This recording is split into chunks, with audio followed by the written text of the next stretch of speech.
Today's story is about a man found dead inside a septic tank.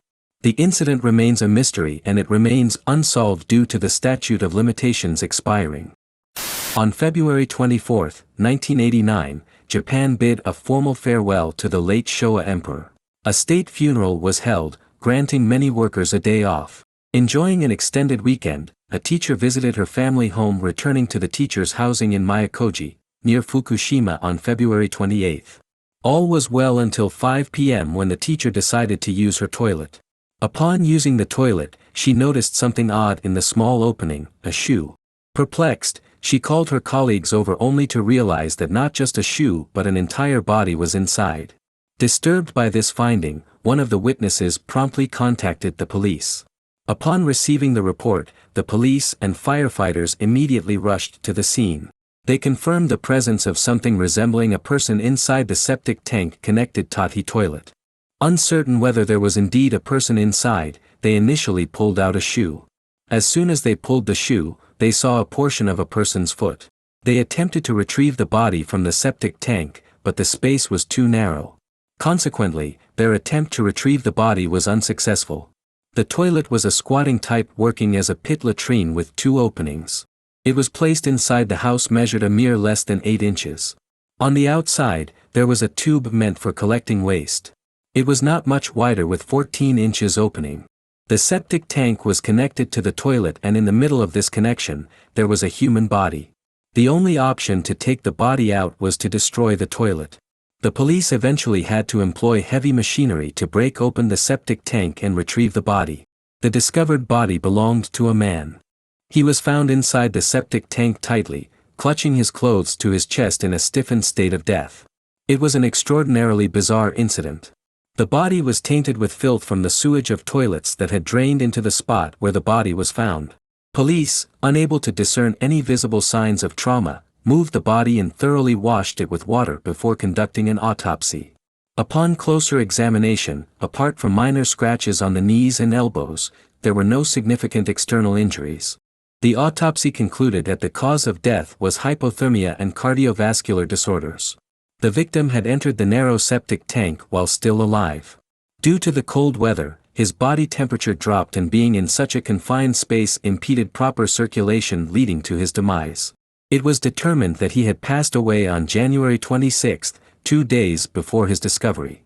The deceased, the first person to discover the incident, was a young man named Naoyuki Sugano, 26 years old, residing in a village approximately 10 minutes away from the teacher's residence where the incident occurred.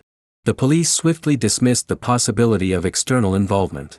According to their account, Sugano voluntarily entered the restroom, allegedly attempting to invade the teacher's privacy by peeking at their intimate areas. This peculiar demise of a highly regarded individual, coupled with the portrayal of him as a sexual deviant, has stirred outrage in Miyakoji. The police concluded that Sugano had entered the septic tank but became trapped inside due to its narrow confines, eventually freezing to death. However, both Sugano's family and the villagers vehemently opposed this police conclusion. It simply did not align with Sugano's usual behavior. It was utterly unimaginable. He was an incredibly warm individual. During high school, he was involved in band activities, led a problem-free social life and later worked diligently as in the maintenance team of the Fukushima nuclear power plant employee. Moreover, his personality was lively. He displayed respect to adults and he was a typical exemplary young man. He was well known in the community for his activities in the youth association, working as MC at weddings or even helping to run a campaign for a village headman's position. However, the idea that someone like him would enter the septic tank to peek at the teacher's private parts seemed absolutely absurd to the villagers. Therefore, more than 4,000 residents of the village submitted a petition to the police urging for a reinvestigation. A petition, signed by more than half of the town's residents, over 4,000 people, urges the police to persist with the investigation. Of course, even if we were to accept the police's claim that Sugano, while appearing friendly in public, had a disturbingly perverse side in private, villagers questioned why he would choose to enter a septic tank filled with filth.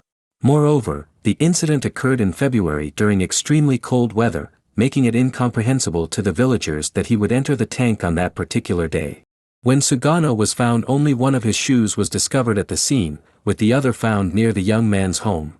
According to the police's conclusion, the idea that he went to peek at the female teacher with only one shoe on is logically hard to grasp, the villagers argued.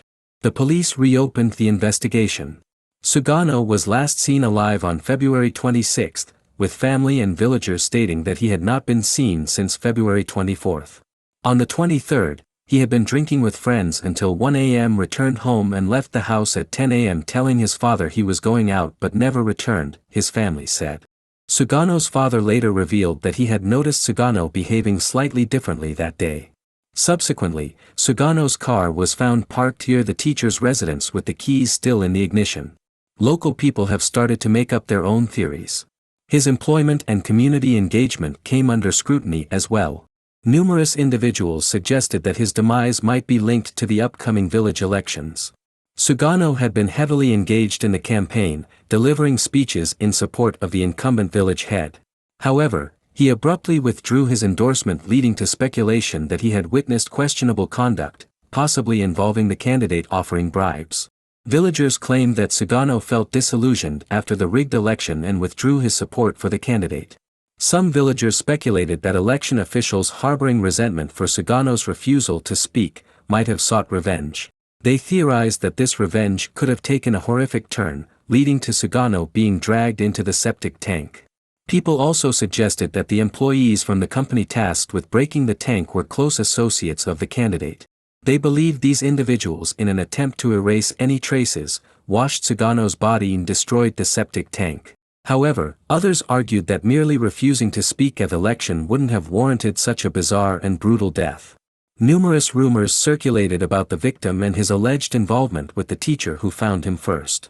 Despite her supposed engagement, some sources suggest she was having an affair with Sugano. Simultaneously, there are claims that the deceased was friends with the mentioned fiancé. It's challenging to discern fact from fiction, but what is certain is their acquaintance and Sugano's history of assisting the teacher. Prior to the incident, the teacher had been receiving strange phone calls. Sugano and the teacher's fiancé had taken the initiative to record these calls and reported them to the police. However, the authorities displayed no interest in the matter. The police didn't consider this case significant, so people speculated that Sugano might have known the person making prank calls to the female teacher.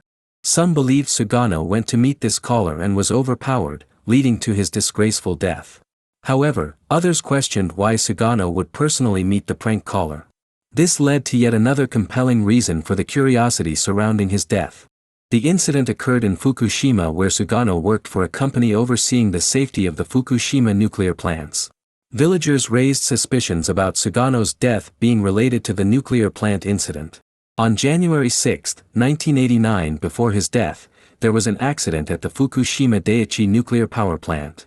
Part of a broken component from the emergency recirculation pump got lodged inside the reactor after the pump parts shattered. Alarms signaling issues with the pump had been sounding since the end of 1988. However, Tokyo Electric Power Company, the company responsible for the plant, ignored these warnings and continued operations, resulting in the accident. Tokyo Electric Power Company had constructed the Fukushima nuclear power plant. Interestingly, the person originally responsible for the reactor was on vacation during the accident. Another person temporarily took over and the accident occurred under his supervision. This temporary supervisor was called to the company's headquarters in Tokyo for questioning. On his way back from Tokyo to Fukushima, he jumped onto the train at Tokyo's Ueno station. Remarkably, this supervisor was Sugano's colleague. An anti-nuclear construction group claimed a connection between this incident, Sugano's death, and Sugano's uncovering of the truth behind his colleague's demise. They alleged Sugano had discovered his colleague's involvement in the company's actions and was investigating it. Some raised suspicions that Sugano and his colleague might have been sacrificed to conceal the hidden details of the nuclear plant, further silencing them. A persistent puzzle in this case revolves around how Sugano could have possibly squeezed into the narrow outdoor tub, measuring just 14 inches wide. According to statistics, an average Japanese male with a height of 5 feet 2 inches to 5 feet 5 inches typically has shoulder widths around 14 inches. Even if the deceased was exceptionally slender, fitting into such a confined space would have been incredibly tight. Equally baffling is what Sugano left behind on the surface. He had parked his car, keys still inside. Why would he abandon his keys? And why leave a single shoe behind on a chilly February day?